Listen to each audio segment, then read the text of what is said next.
Hi, അപ്പോൾ വീണ്ടും ഇക്കരെ പച്ച എന്ന യൂട്യൂബ് ചാനലിലേക്ക് ഏവർക്കും സ്വാഗതം. ഞാൻ മൊയ്തു. അപ്പോൾ എല്ലാവരും ചോദിക്കണ്ടായി എന്താണ് ഇക്കരെ പച്ച എന്ന പേരിടാൻ കാരണം. കുറേ പേര് തപ്പി, കുറേ നോക്കിയപ്പോൾ ഒന്നും കിട്ടിയില്ല. ലാസ്റ്റ് നമ്മൾ നിൽക്കുന്ന ഇടം നമ്മൾ ഹാപ്പി, നമുക്ക് എങ്ങനെയൊക്കെ എൻജോയ് ചെയ്യാം എന്നുള്ളതാണ്. അപ്പോൾ ഇക്കരെ നിൽക്കുമ്പോൾ ഇക്കരെ പച്ച, അപ്പോൾ നമ്മളെവിടെ നിൽക്കണത് അവിടെ സുന്ദരമാക്കുക എന്നുള്ളതാണ് അതിൻ്റെ അർത്ഥം. അങ്ങനെ ഒരു ഉദ്ദേശത്തിലാണ് ആ പേര് വന്നത്. എല്ലാവരും നല്ല സപ്പോർട്ടായിരുന്നു. അപ്പോൾ വീഡിയോ കുഴപ്പമില്ലാത്ത രീതിയിലുള്ള വ്യൂസും ഉണ്ട്, സബ്സ്ക്രൈബറും ആയിട്ടുണ്ട്. ഓക്കെ, അപ്പോൾ ഇനി റഷ്യയുടെ പവലിലോട്ടാണ് പോകുന്നത്. അത് കഴിഞ്ഞ് നമുക്ക് ഫ്രാൻസ്. അപ്പോൾ എല്ലാവരും വീഡിയോയിലേക്ക് സ്വാഗതം.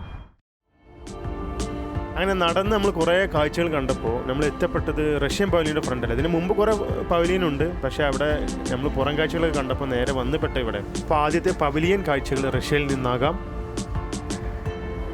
ഓരോ പവലിയനും ഒരു തീമാണ്. തടയാനാകാത്ത പുരോഗമന വികസനത്തിനും സൃഷ്ടിക്കും പുരോഗതിക്കും ആവശ്യമായിട്ടുള്ള നിരന്തരമായ ചലനം എന്നാണ് ഇതുകൊണ്ട് ഇവർ ഉദ്ദേശിക്കുന്നത്. ഒരാൾ നമ്മളെ വെൽക്കം ചെയ്യാനൊക്കെ നിൽക്കുന്നുണ്ട്. ആദ്യം തന്നെ നമുക്ക് അനുഭവപ്പെടുന്നത് ഒരു ബഹിരാകാശ നിലയം പോലുള്ളൊരു സെറ്റപ്പിലോട്ടാണ്.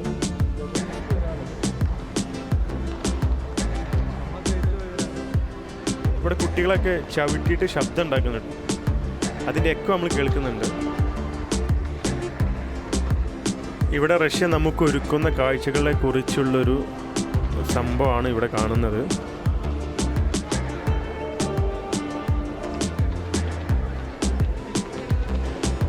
അവരുടെ ശാസ്ത്ര വളർച്ചയെക്കുറിച്ചാണ്, അവരുടെ ബിസിനസ് കൺസെപ്റ്റുകളെ കുറിച്ചുള്ളൊരു സംഭവമാണ് മൊത്തത്തിൽ. നമ്മൾ പുറത്തുനിന്ന് കണ്ട കൂടാരത്തിൻ്റെ മുകളിലോട്ടാണ് ഇപ്പോൾ പോണത്.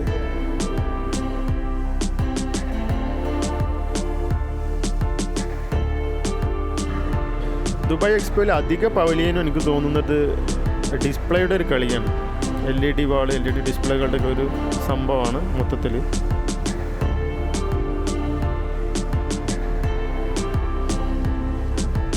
മനുഷ്യൻ്റെ മനസ്സും തലച്ചോറും തമ്മിലുള്ള ഒരു കണക്ടിവിറ്റി ഉണ്ട്, അതിനെക്കുറിച്ചുള്ള ഒരു ഗവേഷണമാണ് ഇവിടെ കാണിക്കുന്നത്.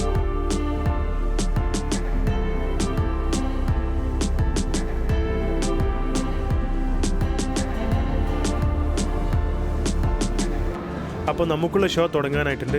കാണാം.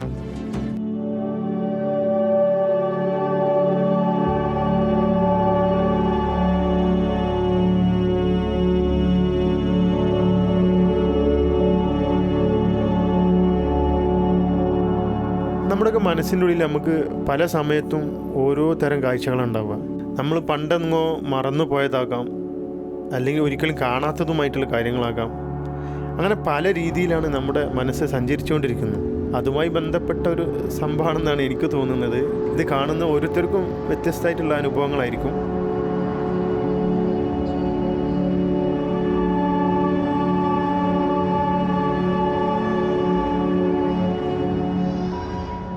താഴെ നമ്മൾ നടക്കുമ്പോൾ സെൻസറുമായി പ്രവർത്തിക്കുന്ന ഒരു ഡിസ്പ്ലേ ആണ്.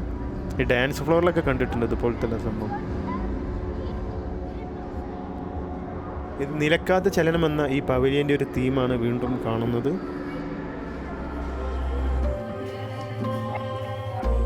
ഇവിടെ ഏറ്റവും കൂടുതൽ ആളുകളെ ആകർഷിക്കുകയും കൂടുതൽ സമയം നോക്കി നിൽക്കുകയും ചെയ്യുന്നത് ഈ ഒരു സംഭവമാണ്. 2 റോബോട്ടുകളാണ്.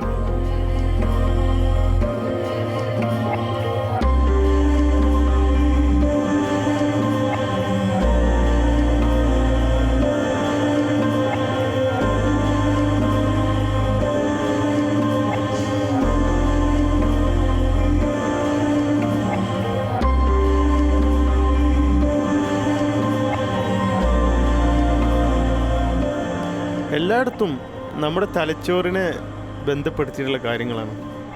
ശരിക്കും പറഞ്ഞാൽ പേടിയാവുന്നുണ്ട്. വരുന്ന തലമുറ ഏത് രീതിയിലോട്ടാണ് കാര്യങ്ങൾ അഭിമുഖീകരിക്കുക എന്ന് പറയാൻ പറ്റില്ല. ആ രീതിയിലുള്ള ഗവേഷണങ്ങളാണ് ലോകത്ത് നടന്നുകൊണ്ടിരിക്കുന്നത്. എല്ലാം നല്ലതിനാകട്ടെ എന്ന് വിചാരിക്കുന്നു. അങ്ങനെ റഷ്യ ഒരുക്കിയ പവലിയൻ കാഴ്ചകൾ ഇവിടെ അവസാനിക്കുകയാണ്. ഇനി അടുത്ത കാഴ്ചകളിലേക്ക്.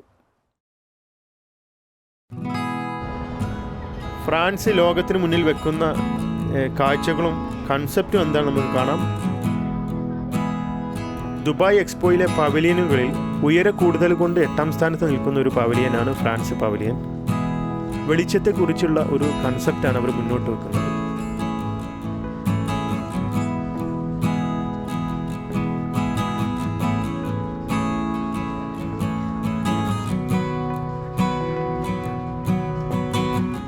ലോകത്ത് ഫാഷൻ വസ്ത്രരീതികളും മറ്റുള്ള ജീവിത ശൈലികളൊക്കെ മാറിക്കൊണ്ടിരിക്കുകയാണ്. അപ്പോൾ ഭാവിയിൽ വരാൻ പോകുന്ന വസ്ത്രങ്ങളെക്കുറിച്ചുള്ള ഒരു കാഴ്ചപ്പാടാണ് ഇവിടെ കാണിക്കുന്നത്.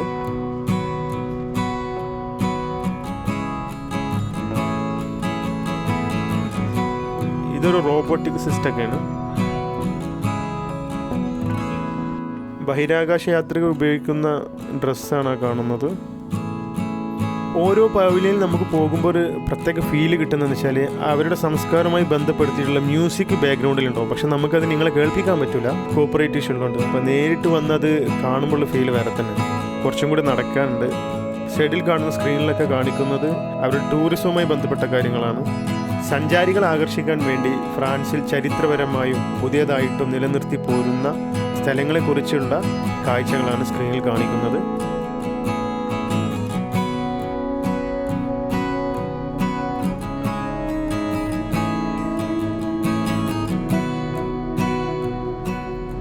ഇതൊക്കെ ഡിക്ഷണറിയാണ്. Classified dictionary of science, arts and craft. ഒരുപാട് ചരിത്രപരമായ നേട്ടങ്ങൾ കൊയ്ത ഫ്രഞ്ച് സംസ്കാരം, അവരുടെ ശാസ്ത്രപരമായിട്ടുള്ള അറിവുകളൊക്കെ അതിനെക്കുറിച്ചിട്ടുള്ള ഒരു ഡിക്ഷണറി കളക്ഷൻസാണ് ഇവിടെ കാണിക്കുന്നത്.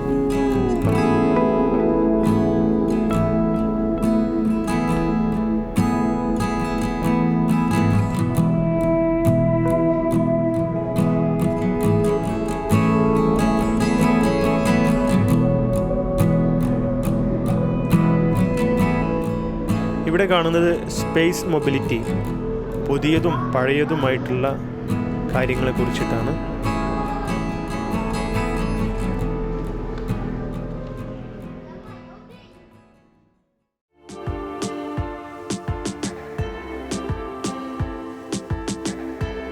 കൂടുതലായിട്ടും പരിസ്ഥിതിയോട് ഇണങ്ങിയിട്ടുള്ള കണ്ടെത്തലുകൾ, പരിസ്ഥിതിയെ നിലനിർത്താനുള്ള ഫ്രാൻസിൻ്റെ ഇടപെടലുകൾ, അറിവ് പങ്കിടൽ, സുസ്ഥിര വികസനം, നവീകരണം എന്നിവയ്ക്ക് അടിസ്ഥാനമാക്കിയുള്ള ലോകത്തെയും ഭാവിയെയും കുറിച്ചുള്ള പുതിയ കാഴ്ചപ്പാടുകൾ, അങ്ങനെയുള്ള കുറേ കാര്യങ്ങളാണ് ഈ പവലിയനിൽ കൊണ്ട് അവർ നമുക്ക് മുന്നിലേക്ക് വെക്കുന്ന ആശയം.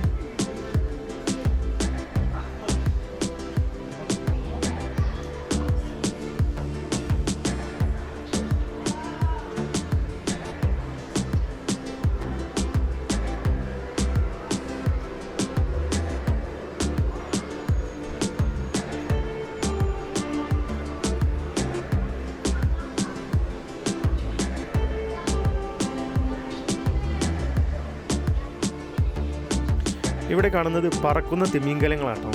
എയർ കാർഗോ ഗതാഗതത്തെക്കുറിച്ചുള്ള നൂതനമായ കാഴ്ചപ്പാടാണ്. പരിസ്ഥിതിക്കൊന്നും കോട്ടം സംഭവിക്കാതെ പുതിയ കാര്യങ്ങൾ വികസിപ്പിച്ചെടുക്കാനുള്ള ഫ്രാൻസിൻ്റെ ചിന്തകളാണ് ഇവിടെ കാണിക്കുന്നത്.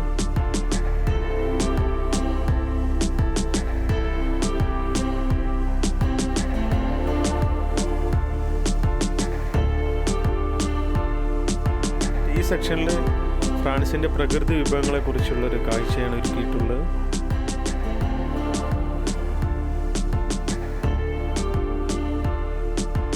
മനസ്സുകളെ ബന്ധിപ്പിക്കുന്ന ഭാവിയെ സൃഷ്ടിക്കുക എന്ന രീതിയിലുള്ള ഒരു കാഴ്ചയാണ് ഈ ഗാലക്സി കൊണ്ട് അവർ ഉദ്ദേശിക്കുന്നത്.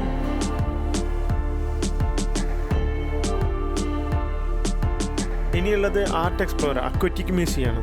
ഇതൊരു മാതൃകയാണ്, ഒരു ട്രാവലിംഗ് മ്യൂസിയത്തിൻ്റെ മാതൃകയാണ്. ഈ ബോട്ടിൽ നമ്മൾ സഞ്ചരിക്കുന്ന ഒരു ഫീല് ഉണ്ടാക്കാൻ വേണ്ടി ചുറ്റും പനോരമിക്കായിട്ടുള്ള ഡിസ്പ്ലേ ഉണ്ട്. ഓരോ ഭൂഖണ്ഡങ്ങളും സമുദ്രങ്ങളും ഒക്കെ സഞ്ചരിച്ച് കാണുന്ന ഒരു ഫീൽ ഉണ്ടാക്കുന്നതിന് വേണ്ടിയിട്ടുള്ളതാണ് ആർട്ട് എക്സ്പ്ലോറർ എന്ന ഈ ബോട്ട്.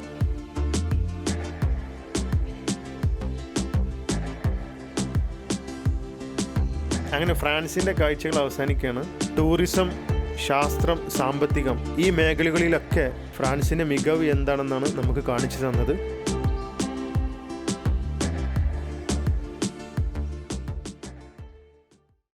അപ്പോൾ ഈ വീഡിയോ ഇഷ്ടപ്പെട്ടാൽ എല്ലാവരും ലൈക്ക് ചെയ്യുക, ഷെയർ ചെയ്യുക, അതുപോലെ സബ്സ്ക്രൈബ് ചെയ്യുക. Okay, by.